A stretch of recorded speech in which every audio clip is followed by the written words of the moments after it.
Where your treasure is, there will your heart be also. God has hidden unlimited treasures in His Word. Every time we open it, we can discover a new treasure, or admire an old one. What will we find today? Let's dig in.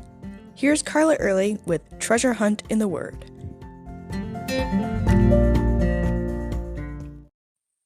In preparation for the Easter season, I've been reading through the Gospel accounts of the crucifixion. Each year, different things stand out to me. Don't you love how the Bible is living and active? It doesn't change, but you can read the same story at different times and get completely different lessons out of it, as is the story that I want to share with you today. Pilate could find no fault in Jesus, so he thought if he put Jesus up against a murderer, the people would choose to free Jesus, and he'd be off the hook. So he chose a really bad one, Barabbas, a murderer, an insurrectionist, a hardened criminal. In Matthew 27:17, Pilate asked the crowd, "Who do you want me to release, Barabbas or Jesus the Messiah?" The first thing that hit me was the name, Barabbas. When we studied Barnabas, we learned that Bar means son of, so Barnabas meant son of encouragement. So if Bar means son of, and Abba means father or daddy, Barabbas means son of the Father.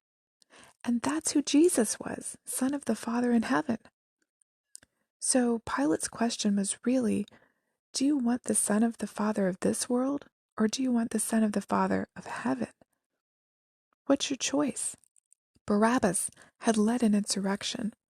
But if you think about it, that's exactly what the people were wanting, expecting from their Messiah, a political figure who would lead them to overthrow Rome and become their king. They preferred a leader who would change their status before men, rather than a leader that would change their status before God.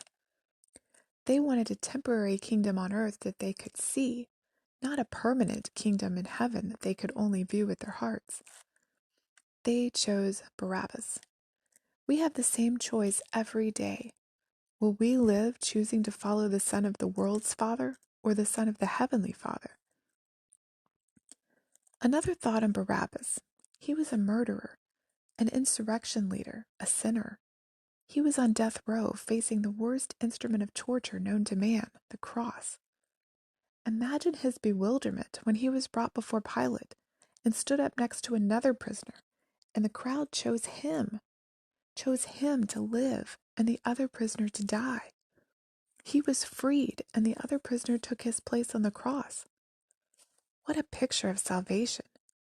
We're not necessarily murderers, but any sin, whether a little white lie or murder, makes us worthy of death. We may not have led an insurrection against the government, but we've rebelled against God. We're sinners on death row, just like Barabbas. And like Barabbas, we're offered our freedom. Even in this, Jesus took the physical and showed us what he was doing for us spiritually, just as he'd been doing throughout his ministry. Jesus' substitution for Barabbas is a picture of what he did for us. So this week, as you think about the cross and Jesus' death and resurrection and what it means for us, put yourself in Barabbas' sandals and give the Lord the gratitude that Barabbas would have had if he'd really understood what Jesus was doing for him. You can contact us at treasurehuntintheword@gmail.com. Also, if you'd like to share a treasure God has given you by doing an episode, please contact us. You can listen to other episodes on our website, which you'll find in the description below. Thanks for listening, and remember, where your treasure is, there will your heart be also.